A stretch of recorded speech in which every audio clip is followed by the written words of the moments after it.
Bonjour et bienvenue. Je suis ravie de t'accueillir sur Exploration Soft Skills. Je suis Morgane Hansperger. Je suis une entrepreneuse créative depuis 2020. Je vais recevoir ici des invités inspirants qui tous les 15 jours vont partager leur histoire. Toi, je t'invite à faire comme mes invités, un petit pas vers de nouvelles habitudes pour un grand pas qui va développer tes soft skills. Très bonne écoute!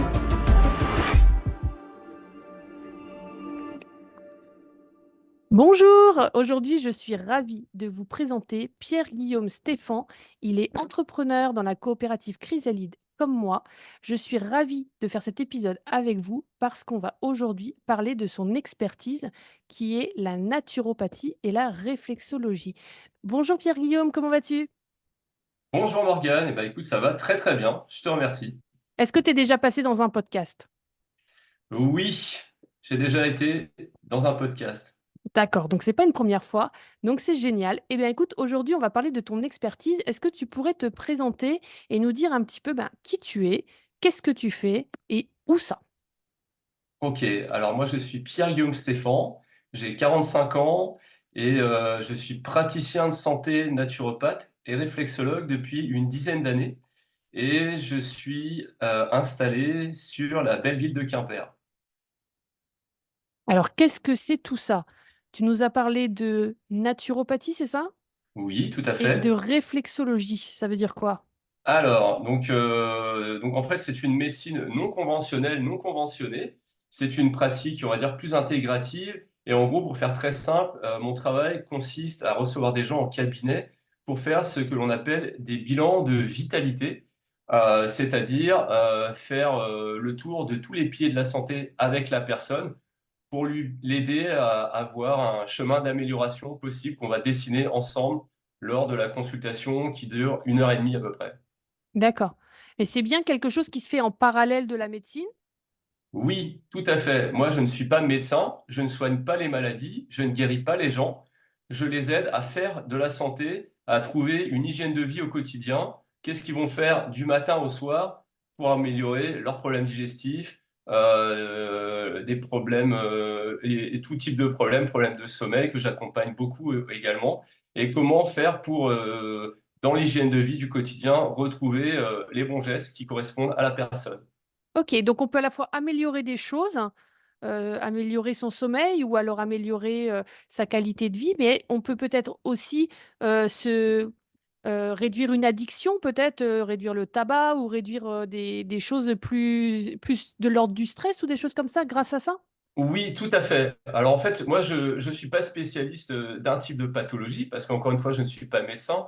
Mais par contre, les gens viennent me voir et moi, j'essaie de trouver les causes, par exemple, de pourquoi ils fument, puisque tu parles du tabac. Donc, on va essayer de déterminer quand ça a commencé et comment ça se passe, cette addiction, par exemple.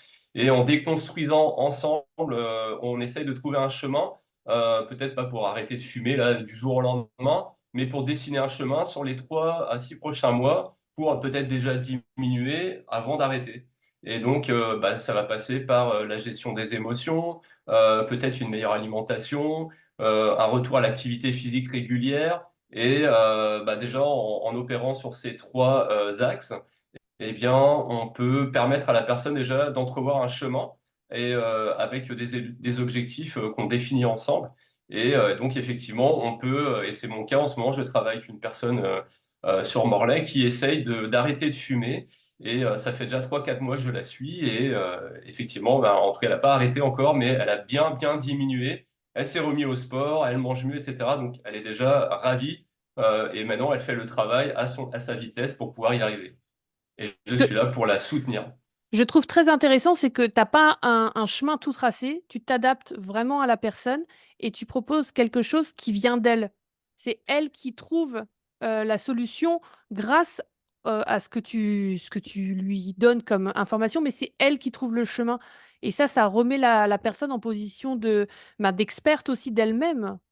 Exactement. C'est-à-dire que moi, je suis là pour faire de l'écoute active, pour enregistrer et écouter la personne et être dans l'empathie avec elle, essayer de la comprendre au maximum.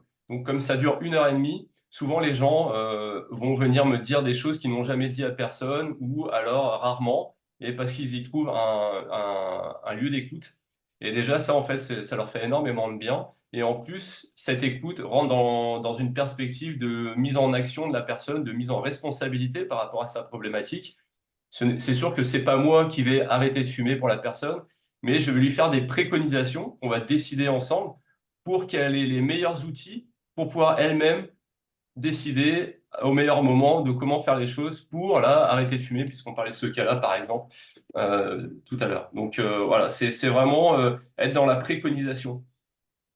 C'est super, c'est vraiment génial. Et tu as une autre particularité qui est de faire des massages sur une chaise bien particulière. Est-ce que tu peux nous expliquer un petit peu ce que c'est que cette technique? Oui, alors donc en plus d'être naturopathe, depuis toujours, enfin depuis très longtemps, je m'intéresse à tout ce qui est thérapie manuelle. Et j'ai commencé par là, en fait, par la réflexologie plantaire, mais aussi par le massage shiatsu, donc que je fais sur une chaise ergonomique. Donc c'est une chaise très particulière qui a été inventée par un kiné américain il y a une quarantaine d'années. Et en fait, cette chaise, elle est légère, elle se déplie partout et on peut s'asseoir dessus. Et donc moi j'ai accès au dos principalement sur lequel je vais faire des acupressions, un peu comme en réflexologie, pour détendre les dirigeants d'entreprise, les salariés, puisque j'utilise beaucoup cette chaise voilà, dans des entreprises.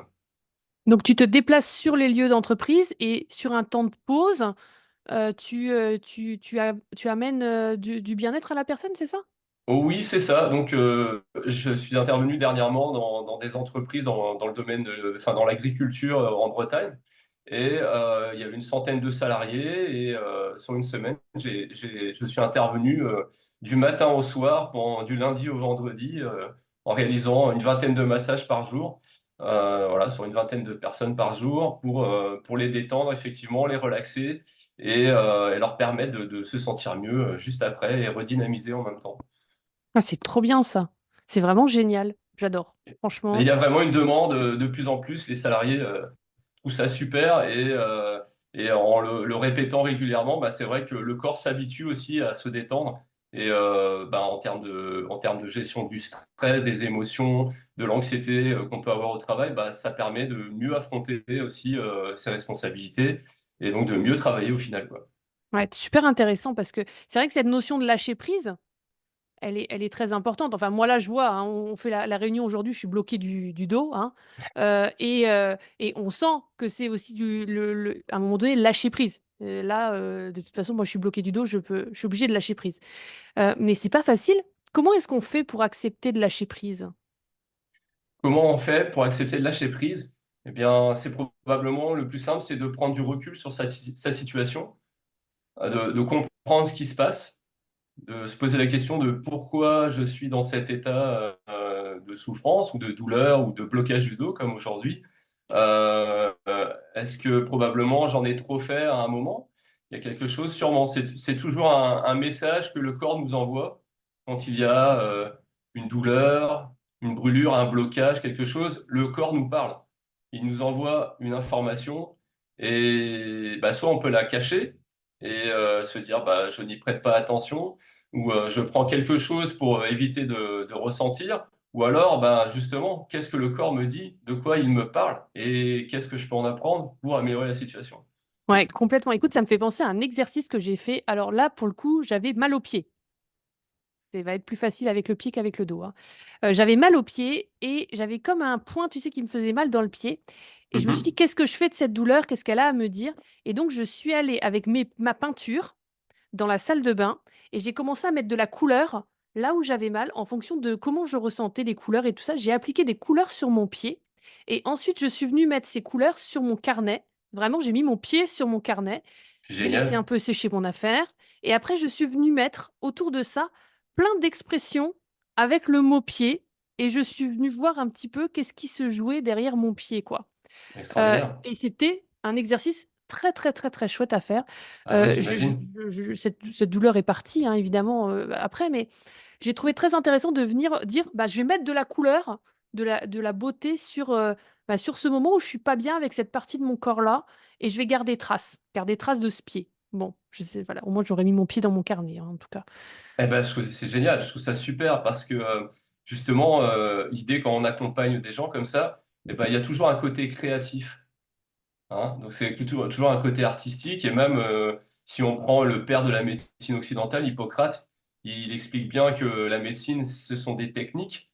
Donc c'est du hard skills quoi si on veut, mais bah, il y a tout le côté créatif, soft skills, communication avec les autres, mais communication avec soi-même.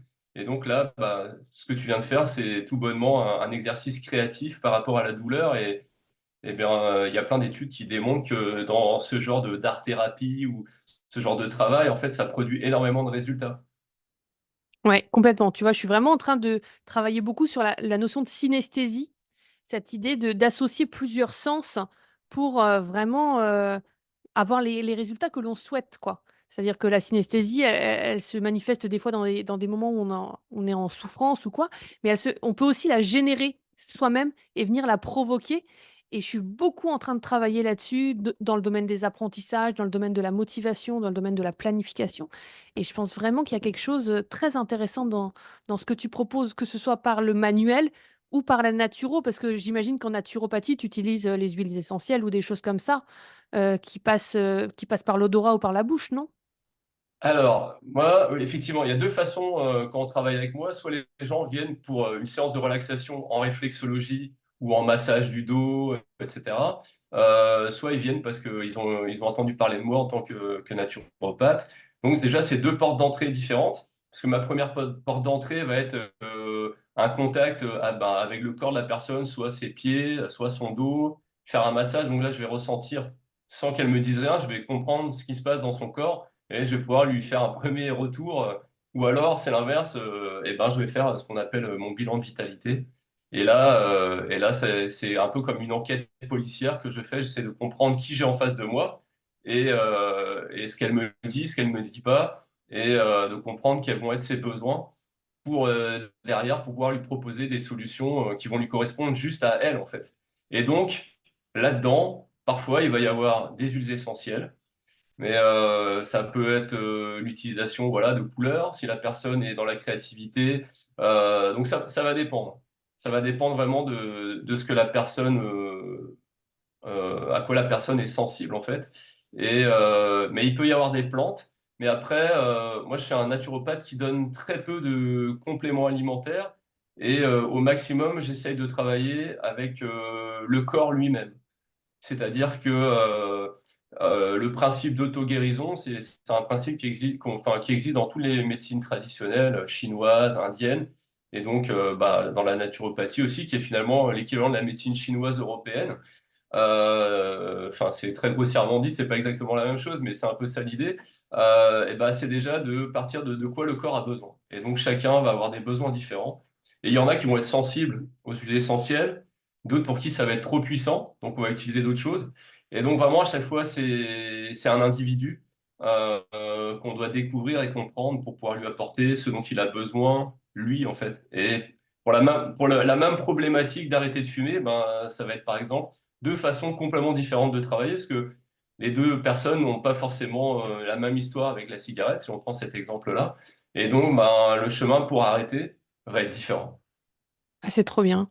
C'est trop bien. Franchement, je trouve ça trop cool, franchement, de vraiment s'adapter à l'humain parce on est tous avec des particularités différentes. Et toi, du coup, tu as une palette, en fait, une caisse à outils pleine de différentes propositions que tu adaptes en fonction de l'humain que tu as en face de toi, quoi. Oui, c'est exactement ça, et c'est ça qui fait que mon métier est absolument passionnant, et parce que il faut tout le temps être en train de se former, lire, comprendre, apprendre plein de choses pour pouvoir ensuite les proposer de façon tout à fait pratique à chacune des personnes. Donc c'est effectivement une adaptation à chacun en fait, et c'est ça qui fait que c'est jamais deux fois pareil. Donc c'est pour ça que ça me passionne en fait. Tu as parlé de médecine chinoise, de médecine indienne.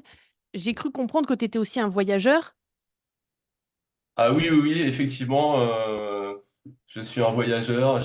Avant de travailler comme naturopathe et comme réflexologue, eh bien, j'ai travaillé en voyageant beaucoup pendant plusieurs années en Europe centrale et puis au Brésil.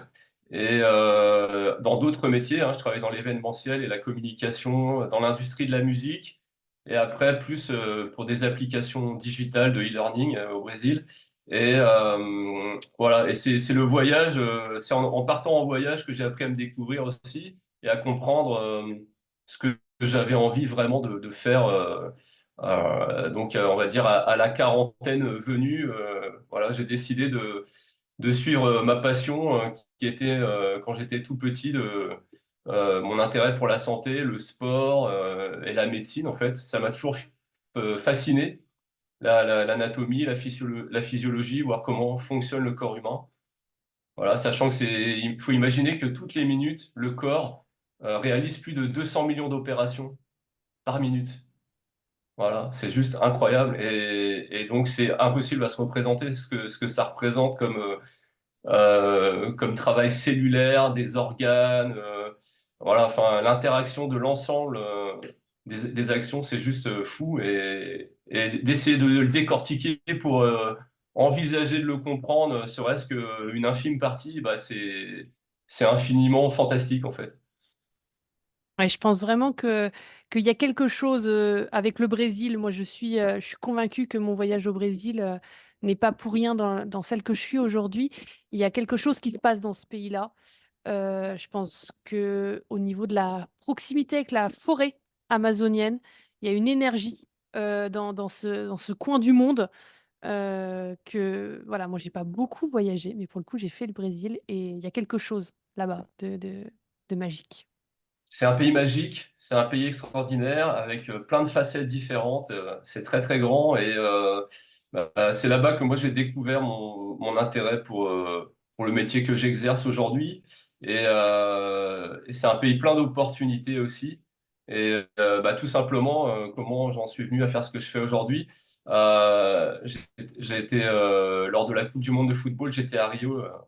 Je travaillais au Brésil et donc j'ai donné un coup de main à un ami qui avait une boîte d'événementiel là-bas pendant la Coupe du Monde. Et suite à cette Coupe du Monde, je suis parti faire le bénévole un peu de woofing dans une plantation en permaculture, une bananeraie en permaculture. Et quand on m'a demandé ce que je savais faire, en plus de faire à manger pour 50 personnes et nettoyer les sanitaires pendant 10 jours, eh bien, j'aurais dit que à ce moment-là, j'apprenais la réflexologie. Je connaissais un petit peu justement les plantes, les huiles essentielles. Et ben, eux, sans rigoler, ils m'ont dit, bah, tu vas voir, pendant 10 jours, les gens vont avoir des petits bobos et tu vas devoir t'en occuper parce qu'ici, il y a pas de téléphone, on capte pas. On était à 1000 mètres d'altitude au Brésil. La nuit, il faisait 0 degré et en journée, il faisait 35. Et donc, on vivait tous ensemble pendant ces 10 jours, ces 50 personnes. Et donc, je me suis amusé à préparer pour les gens qui avaient besoin des tisanes, des décoctions, des pommades avec de l'aloe vera qu'il y avait là. Il y avait des enfants aussi, j'avais quelques huiles essentielles. Et en fait, je me suis occupé de tout ce petit monde pendant 10 jours. Et c'est là où je me suis dit, mais en fait, le reste de ma vie, c'est ça que je veux faire, m'occuper des gens et les aider à se sentir mieux. Voilà. Et du coup, c'était très, très chouette. Et en rentrant en France, eh ben, voilà, je me suis formé pendant 4 ans à Paris, à l'Institut supérieur de naturopathie, pour faire en sorte de devenir le meilleur praticien possible. Ah, trop bien. Franchement, j'adore comment t'as expérimenté sur le terrain et qu'après, tu es venu prendre les cours techniques aussi pour améliorer encore ce que tu savais déjà et ce que tu as progressé, continuer à progresser quand même tout le temps. Bravo. J'aime beaucoup ton parcours. On s'est rencontrés dans la coopérative Chrysalide. Pourquoi avoir fait le choix de l'entrepreneuriat en coopérative? Alors, Chrysalide, pourquoi Chrysalide? Parce que justement, c'est une coopérative et que on n'est pas tout seul. Donc, il y a plusieurs aspects qui font que c'est intéressant. Déjà, on est plus de 130 salariés entrepreneurs. Donc déjà, c'est un statut qui est pas très connu en France, mais oui, on peut être salarié et entrepreneur au sein de coopératives d'activité et d'emploi. Donc ça te permet déjà de tester son activité, de tester un peu le parcours, le métier qu'on veut faire.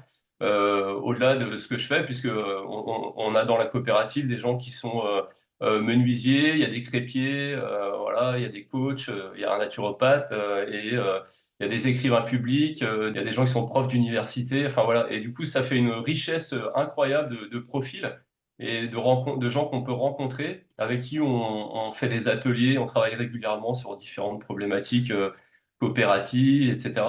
Et il y a aussi cet aspect économie sociale et solidaire, c'est-à-dire qu'on est aussi là pour inventer un peu une autre façon de faire de l'économie. Donc certes, il faut gagner de l'argent pour pouvoir être dans la coopérative et se verser un salaire, mais au-delà de ça, eh bien, ça permet voilà, de faire appel à des valeurs un peu plus humanistes peut-être que faire juste du business, quoi. Ouais, je suis complètement d'accord avec toi, c'est des choix aussi de l'humain, de faire ensemble, de construire ensemble une nouvelle façon d'entreprendre, une nouvelle façon de faire, aussi de faire entreprise, de faire équipe. Exactement, On mutualise aussi, évidemment, hein, et on mutualise, on a beaucoup d'avantages aussi à travailler ensemble. bien Mais sûr. ouais, je suis complètement d'accord avec toi et j'ai fait ce choix-là également avec grand plaisir. Quels sont tes prochains projets? Vers quoi est-ce que tu vas en cette année 2024? Eh bien, alors, en cette année 2024, bah, j'ai un premier projet qui vient de démarrer, c'est que l'Institut supérieur de naturopathie de Paris, où je me suis formé, eh bien maintenant, je suis formateur. Donc, je forme des nouveaux naturopathes sur différentes formations en France. Et donc, bah, ça, pour moi, déjà, c'est un honneur que l'école dans laquelle je me suis formé soit venue me chercher pour me demander de faire des cours aux futurs naturopathes. Donc ça, c'est un projet qui me tient à cœur. Je souhaite continuer à développer mon interaction avec les entreprises à travers du massage sur chaise, parce que moi, j'aime bien ce contact avec différents types d'êtres humains. Dans une entreprise, je vais aussi bien masser le dirigeant que le cariste, le chauffeur routier, le comptable. Et en fait, c'est des gens qui ont des problématiques de santé et sur ma chaise, là, des dos différents. Et donc, il y a plein d'histoires de vie. Ça ouvre l'esprit aussi de rencontrer plein de gens différents dans différents métiers. Et puis, j'ai un projet avec des mutuelles de santé. C'est en train de se mettre en place, je pense, d'ici 2, 3 mois. Ce sont des mini-conférences et ateliers en ligne pour un projet, voilà, pour des mutuelles autour de tout ce qui est santé intégratif et éducation à la santé. Génial. Où est-ce qu'on peut te retrouver? Sur le web, en présentiel? Est-ce que tu peux nous dire un peu où est-ce que les gens ils peuvent prendre contact avec toi? Oui, alors je viens d'ouvrir un très beau cabinet à Quimper, au centre-ville historique de Quimper, dans un endroit qui s'appelle la Chapelle-Providence. Donc en fait, c'est dans un ancien couvent. Et donc l'endroit déjà en lui-même est assez incroyable. Et là, vous pouvez me retrouver pour venir faire des bilans de vitalité ou des séances de réflexologie, des pieds ou massage sur le dos. Voilà, principalement. Ça, c'est sur mon cabinet. Et autrement, vous pouvez me retrouver sur mon site internet. Donc j'en ai deux en fait. Donc, c'est soit pierre-guillaume-stéphan toutattaché.com, soit pgstéphan.com. Donc, j'en ai un qui est dédié à ma pratique de la réflexologie et l'autre qui reprend un peu toutes mes activités. Ok, bah écoute, je vais mettre tout ça en dessous dans la description. On te retrouve aussi sur LinkedIn. Moi, je vois souvent passer Tout à fait. tes posts sur LinkedIn. Donc voilà. Est-ce qu'on aurait un petit exercice à proposer aux auditeurs pour sentir un petit peu plus de bien-être, de santé, une meilleure santé? Oui, j'ai un petit exercice. Peut-être que j'ai une petite question à te poser. Souvent, c'est une question que j'aime poser aux gens. D'après toi, quel est l'aliment que l'on consomme le plus tous les jours? Est-ce que l'eau, ça compte? Oui, l'eau, ça compte. Eh ben, je dirais l'eau. Moi, c'est de l'eau, en tout cas. Moi, je bois de l'eau et du thé toute la journée. Ok, alors c'est presque la bonne réponse, mais la réponse de l'aliment qu'on consomme le plus tous les jours, c'est l'air qu'on respire. On Ah en oui. consomme tous les jours 12 000 litres, 12 000 litres d'air par jour dont on a besoin pour que le corps là, puisse fonctionner normalement. Et souvent, et c'est plus important que les quelques grammes ou kilos que l'on mange tous les jours finalement. Et du coup, j'ai un petit exercice que je fais faire souvent, c'est revenir à l'alimentation consciente de cette respiration et en le liant à l'anxiété ou au fait de pouvoir se détendre. Et donc, j'aime beaucoup cet exercice de pouvoir prendre 5 inspirations et 5 expirations en se disant, j'inspire la confiance, j'expire les doutes, j'inspire la confiance, j'expire les doutes, j'expire les doutes, j'inspire la confiance, j'expire les doutes. Voilà, et on peut le faire 4, 5, 10 fois pour se détendre. Et excuse-moi, on parle pendant qu'on le fait ou on le pense? On le pense, On le c'est-à-dire pense, qu'on mais on se voilà, concentre sur la respiration. on se concentre sur sa respiration et voilà, en se disant j'inspire la confiance en prenant une inspiration et j'expire les doutes en expirant le plus profondément possible. Donc, on inspire par le nez ou par la bouche? On fait comment? On inspire par le nez et on expire par la bouche. Ok, J'inspire la confiance par le nez et j'expire par la bouche. Voilà, donc c'est vraiment ça. J'inspire la confiance, j'expire les doutes. trop bien. Et on fait ça tous les combien? Eh ben, ça, c'est un exercice qu'on peut faire quand on est en période d'anxiété, de stress, je sais pas, d'examen. Eh bien, avant d'y aller, en tout cas, faire cet exercice, même pendant 1 minute, 5 minutes avant une échéance, eh ben, ça se met en confiance. Ça met en confiance. Avant une réunion importante, avant une prise de Avant parole une en réunion public. importante, exactement. J'ai confiance. J'inspire ma confiance sur tout le travail que j'ai préparé, dans lequel je vais intervenir, avec lequel je vais intervenir maintenant. Et j'expire mes doutes. Non, non, mais c'est bon, ça va le faire. Je sais où je vais, j'ai les compétences, etc. Donc voilà, c'est de l'automotivation. Et en même temps, ben, cet air-là, plus on le respire consciemment, et plus on est en santé. Complètement. J'étais en train de lire un livre sur le nerf vague et il parlait justement de l'importance de la respiration pour détendre et passer dans les différents états. C'était très intéressant. Tout à l'heure, Exactement. en off, on parlait aussi du cerveau et de la main. Est-ce que tu peux nous expliquer un petit peu l'exercice que tu avais idée avec la main? Parce que moi, j'aime beaucoup mes mains. J'aime beaucoup dessiner mes mains, d'ailleurs. Je fais beaucoup des tours de mes mains. Vous savez, comme quand on était enfant, qu'on mettait le crayon tout autour de nos doigts. J'adore faire ça dans mes carnets. Alors, explique-nous un petit exercice avec les mains. Ok, alors les mains, on peut faire de la réflexologie avec ses mains en automassage.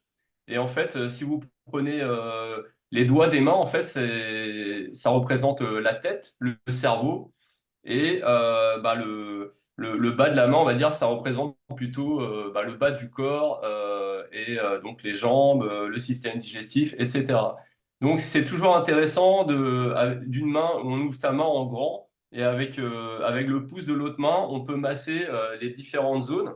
On appelle ça les éminences thénard. Donc, on va dire c'est les deux grandes zones qui sont en bas de la main. Et on peut les masser, les détendre comme ça pendant 1 minute, 30 secondes, même 10 secondes déjà, c'est très bien. Quand on est un petit peu sous le petit doigt, là? Voilà, c'est Ouais, ça, c'est sous le ça, petit doigt plus grand, quasiment jusqu'au milieu de la main, quoi, c'est ça? et à la base du pouce sur la main, quoi. Voilà. Et toute cette zone-là, Et je tourne dans quel sens? Comme je veux? eh ben, on peut tourner dans le sens des aiguilles d'une montre. On essaie de trouver, en fait, le mieux, idéalement, c'est de trouver la façon dont ça nous fait du bien. Donc, ça peut être effectivement dans le sens des aiguilles d'une montre. Ça peut être des allers-retours. Chacun va trouver comment ça le détend au mieux, quoi. Ah, c'est marrant. Ah ouais, moi, tu vois, je me sens mieux dans le sens inverse des aiguilles d'une montre, moi. Ah, bah voilà. Mais je suis sur la main gauche. Mais je suis en train de masser la main gauche. Peut-être que si je masse la droite, c'est autre chose, tu vois. Ah, bah voilà. Après, vous pouvez essayer sur les deux mains. Donc, après, on peut venir masser le milieu de la main. Donc, toute la partie qu'on n'a pas encore faite. Et après, l'idée, c'est de venir attraper chaque doigt et de venir tirer dessus avec, bah, avec deux pouces, enfin pardon, avec deux doigts, juste pour pouvoir venir tirer et presser un petit peu chacun des doigts. Donc, vous voyez, vous partez de la base, vous massez les éminences thénard, le milieu de la main, et après, par chaque pouce, vous faites des mouvements de tirer des doigts. C'est rigolo parce que quand ma fille était petite, j'avais fait des initiations au massage bébé et on faisait ça et j'ai jamais eu idée de le refaire sur moi ou même sur elle maintenant, tu vois. Franchement, on les masse petits et après on oublie, quoi. C'est bête. C'est ça, c'est ça. Mais on n'a pas trop cette culture-là en Occident du massage et de l'automassage encore moins. Mais c'est vrai que ce sont des choses très simples à mettre en place Et juste tous les matins, se masser un peu les mains avant de taper à l'ordinateur ou d'écrire. Complètement. Et tu fais ça à froid, on a même pas, là, on n'a même rien mis sur nos mains, je veux dire, Non, il n'y a on n'a rien pas mis besoin. d'huile ou de crème, on a vraiment juste à blanc comme ça, hein. Je sais pas Voilà, comment on juste, dit, mais... en fait, ça réchauffe les mains en même temps, le fait de les stimuler, et ça réveille le corps, ça réveille, voilà, ça nous détend, quoi. Bah ouais, c'est trop bien. Voilà, donc c'est des petites choses. Eh J'aime ben, je suis beaucoup. ravi. J'aime beaucoup. J'avais vu que le cerveau était, tu sais, comme quand on était contracté, quand on était fermé, quand on était anxieux, que c'était comme si le poing était tout fermé, tout crispé. Bien sûr. Et d'ailleurs, j'ai un livre pour ma fille qui parlait de ces enfants, tu sais, qui des fois sont en colère et qui du coup sont comme des petits hérissons qui se mettent Mhm. en boule et il y a tous les piquants qui sortent comme ça. Et tant que le hérisson, il n'est pas calmé et qu'il se détend pas, eh ben, tu peux pas le prendre dans les mains, sinon tu te piques, quoi. Donc du coup, Exactement. moi j'ai pris l'habitude, surtout la nuit, parce que je me suis rendu compte que j'avais tendance à fermer les poings, à libérer les mains, tu vois, à lâcher les mains pour détendre en fait les bouts, quoi, les bouts des doigts, parce que j'imagine qu'on a quand même beaucoup de terminaisons nerveuses dans toutes Énormément. les mains en fait. Dans toutes les mains et sur les pieds, c'est encore plus. Mais effectivement, c'est nerveusement très, très riche. Puisque avec nos mains, on fait tout et c'est nos mains, ils nous servent à nous connecter avec le monde, donc à toucher les matières, les sensations, le chaud, le froid, à ressentir. Donc, effectivement, c'est extrêmement riche d'un point de vue nerveux. Et au niveau des pieds, qu'est-ce que tu penses de toutes les choses de chaussures qui font contact sensitif avec le sol, de marcher pieds nus, ce genre de choses? Est-ce que c'est bénéfique ça? Est-ce qu'il faut libérer nos pieds ou est-ce que le monde moderne nous obligeant à les mettre dans des chaussures Exactement. Idéalement, il faudrait qu'on puisse marcher nu-pied le plus possible. Les chaussures, c'est sûr que c'est bon, on peut pas marcher dans la rue sans chaussures, c'est un peu compliqué. Mais même si on trouve des moments dans la semaine ou dans la journée pour pouvoir marcher pieds nus, alors sur la plage, dans de l'herbe, mais même limite chez soi déjà, eh bien effectivement, ça va avoir tendance justement à rééquilibrer le corps, puisque le corps n'est pas naturellement fait pour marcher avec des chaussures, même si c'est pas une vérité absolue non plus, parce que certaines chaussures peuvent venir corriger des problématiques ou des semelles, etc. Donc tout dépend en fait de la personne. Mais dans l'idéal, c'est quand même bien de marcher plutôt pieds nus. Après, effectivement, il y a des chaussures qui existent avec des picots, des choses pour détendre les pieds. Donc ça peut être intéressant aussi, effectivement. Moi, j'aime bien utiliser une balle de tennis pour détendre la voûte plantaire. C'est une façon aussi de faire un automassage en réflexologie. Donc voilà, on peut utiliser la balle sur l'ensemble du pied. Et moi, j'ai plein d'amis danseurs professionnels qui utilisent ça après les séances. Donc voilà, une simple balle de tennis. Ça peut même être une balle de golf. Donc différentes formes de balles, différentes duretés aussi.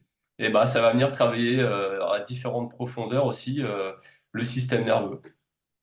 trop bien. Et tu sais d'ailleurs que moi, j'ai décidé de devenir entrepreneuse en partie pour pouvoir travailler de chez moi en chaussons ou en chaussettes.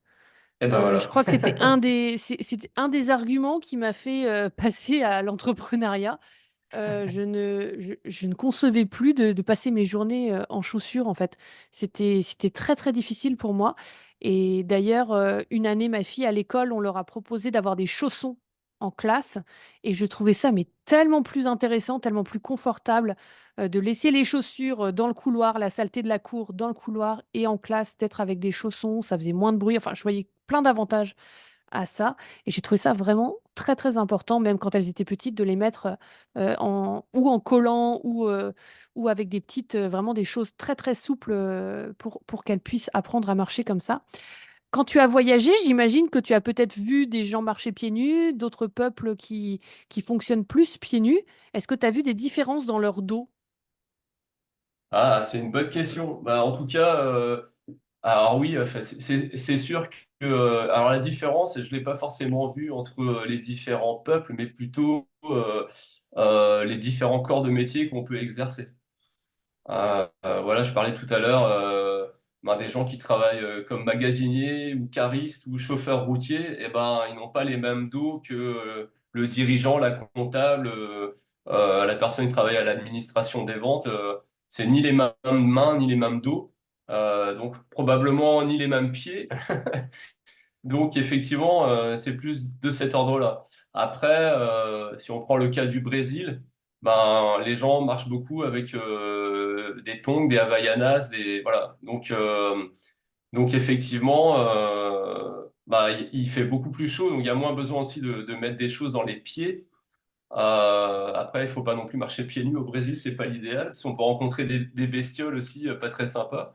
Mais effectivement, enfin, pour en revenir à ce qu'on disait, moins on est chaussé, mieux c'est normalement pour le corps et pour la colonne vertébrale et pour le dos, et plus c'est naturel en fait. Mais bon, encore une fois, c'est pas une vérité absolue, puisque il y a des gens pour qui ça va quand même être plus intéressant d'avoir un support.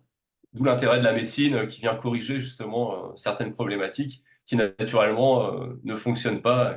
Donc voilà, c'est pour ça qu'il n'y a jamais une réponse exactement juste pour tout le monde en fait. C'est ça, adaptabilité et puis se connaître, Adaptabilité. c'est vraiment ce que tu proposes, c'est d'apprendre aussi à connaître et à s'auto-soigner finalement, à être acteur de sa propre santé finalement. C'est ça. Alors moi j'aime bien utiliser le terme de clé de compréhension. Ce que je fais, c'est un peu de l'éducation ou de la rééducation à la santé. Et donc je donne à la personne qui vient me voir des clés pour elle-même, pour pouvoir être autonome et donc pour pouvoir ben, être plus responsable de ce qu'elle fait pour elle-même. Et donc forcément, bah, ça donne envie de, puisqu'on comprend ce qui se passe, on comprend le mécanisme, on a les clés pour comprendre. Alors c'est plus facile de mettre en place. D'enlever certaines choses ou de rajouter certaines choses pour améliorer sa situation. Ah, j'aime beaucoup cette image. Alors moi, je parle en métaphore, mais alors là, toi, tu me les sers sur des plateaux avec ces clés que tu donnes finalement, que tu proposes C'est aux gens de ça, venir chercher. Et après, libre à eux d'ouvrir les portes pour c'est aller ça, dans la direction qu'ils souhaitent ou qu'elles souhaitent. Ouais, vraiment exactement. génial. Est-ce que tu aurais un mot de la fin pour les auditeurs et les auditrices de cet épisode aujourd'hui? Bah en tout cas, voilà, je pense que c'est vraiment important cette histoire de clé de compréhension là, de savoir de quoi j'ai besoin finalement moi aujourd'hui pour aller mieux ou pour aller bien, pour continuer à aller bien.